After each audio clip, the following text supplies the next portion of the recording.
നമസ്കാരം, പ്രവാസി മലയാളിയിലേക്ക് ഏവർക്കും സ്വാഗതം. ഗൾഫ് രാഷ്ട്രങ്ങളിൽ കൊറോണ വ്യാപിക്കുന്ന പശ്ചാത്തലത്തിൽ നാട്ടിലെത്താൻ കാത്തു നിരവധി പ്രവാസികളാണ് കഴിഞ്ഞു പോരുന്നത്.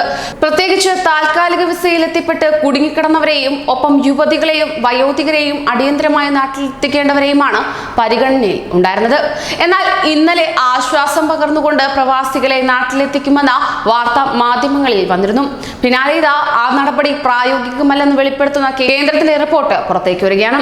പ്രവാസികളെ നാട്ടിലെത്തിക്കണമെന്ന കേരള മുഖ്യമന്ത്രിയുടെ ആവശ്യത്തെ വിമർശിച്ച് വി മുരളീധരൻ രംഗത്തെത്തിയിരിക്കുകയാണ്. തന്റെ ഫേസ്ബുക്ക് പോസ്റ്റിലൂടെയാണ് ജനങ്ങളുടെ സുരക്ഷയും ജീവനും ബലികൊടുത്തുള്ള പരീക്ഷണങ്ങൾക്ക് നരേന്ദ്രമോദി സർക്കാർ ഒരു കാരണവശാലും തയ്യാറല്ല എന്ന് വ്യക്തമാക്കിയിരിക്കുന്നത്. ഫേസ്ബുക്ക് പോസ്റ്റിന്റെ പൂർണ്ണരൂപം ഇങ്ങനെ: കോവിഡിന്റെ പശ്ചാത്തലത്തിൽ പ്രവാസികളുടെ നിരവധി പ്രശ്നങ്ങളാണ് കഴിഞ്ഞ ദിവസങ്ങളിൽ എന്റെ മുന്നിലെത്തിയത്. നേരിട്ടും ചാനൽ വഴിയും വിദേശകാര്യ മന്ത്രാലയം വഴിയും എനിക്ക് മുന്നിൽ വന്ന പ്രവാസ ലോകത്തെ ആശങ്കകളിൽ ഏറെയും നാട്ടിലേക്ക് മടങ്ങുന്നതിനെ കുറിച്ചായിരുന്നു. അടിയന്തരമായി പ്രവാസികളെ കേരളത്തിലെത്തിക്കാൻ മുഖ്യമന്ത്രിയുടെ കത്തയപ്പും പ്രതിപക്ഷ നേതാവിന്റെ ആവശ്യപ്പെടലുകളും ഒക്കെ കാണുന്നുമുണ്ട്. അവർക്കത് പറയാം. കേന്ദ്രത്തെ കുറ്റപ്പെടുത്തി കയ്യടിയും വാങ്ങാം. പക്ഷേ കോവിഡ് പടരുന്ന സാഹചര്യത്തിൽ ക്വാറന്റൈൻ കേന്ദ്രങ്ങൾ ഉറപ്പാക്കാതെ പ്രവാസികളെ നാട്ടിലേക്ക് കൊണ്ടുവരുന്നത് വലിയ പ്രശ്നങ്ങളിലേക്ക് അവരെ തള്ളിവിടും എന്നറിയാവുന്നത് കൊണ്ടാണ് കേന്ദ്ര സർക്കാർ എടുത്തുചാടി നടപടികൾ എടുക്കാത്തത്. ജനങ്ങളുടെ സുരക്ഷയും ജീവനും ബലികൊടുത്തുള്ള പരീക്ഷണങ്ങൾ നരേന്ദ്രമോദി സർക്കാർ ഒരു കാരണവശാലും തയ്യാറല്ല. എന്നാൽ പ്രവാസികളുടെ പ്രശ്നങ്ങളിൽ കൃത്യമായ ഇടപെടലും നടത്തുന്നുണ്ട്.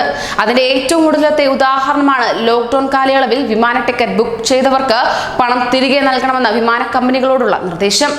ലോക്ക്ഡൌൺ കാലയളവിൽ റദ്ദാക്കുന്ന ടിക്കറ്റുകൾക്ക് തുക മടക്കി നൽകില്ലെന്നും മറ്റൊരു തീയതികളിൽ യാത്ര അനുവദിക്കുമെന്നുമായിരുന്നു വിമാന കമ്പനികൾ നേരത്തെ യാത്രക്കാരെ അറിയിച്ചത്. ഇത് സാധാരണക്കാരായ നിരവധി പ്രവാസികൾ എന്നെ അറിയിച്ചപ്പോൾ പ്രധാനമന്ത്രിയുടെയും കേന്ദ്ര വ്യോമയാന മന്ത്രി ഹർദീപ് സിംഗ് പുരിയുടെയും ശ്രദ്ധയിൽപ്പെടുത്തിയിരുന്നു.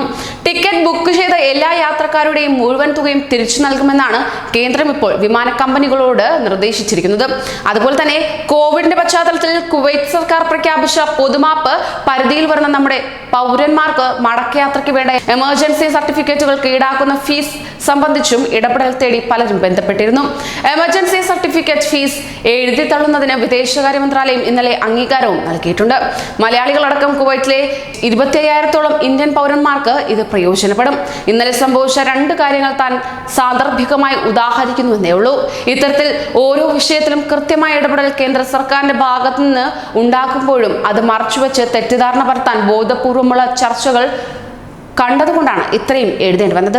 അത്തരം ചർച്ചകൾ നടത്തുന്ന മാധ്യമങ്ങൾ അതൊക്കെ ഒരു ഭാഗത്ത് സൗകര്യം പോലെ നടത്തിക്കോളൂ. പക്ഷേ മറുഭാഗത്ത് പ്രവർത്തികളിലൂടെ പ്രവാസികൾക്കൊപ്പം കേന്ദ്ര സർക്കാർ ഉണ്ടാകും എന്നുകൂടി ഓർത്താൽ നന്ന്. #COVID-19 #India Fights Corona എന്ന ഫേസ്ബുക്ക് പോസ്റ്റിലൂടെയാണ് മുരളീധരൻ തന്റെ വിമർശനം ഉന്നയിച്ചിരിക്കുന്നത്. കൂടുതൽ പ്രവാസി വാർത്തകൾക്കായി ഈ ചാനൽ സബ്സ്ക്രൈബ് ചെയ്യൂ.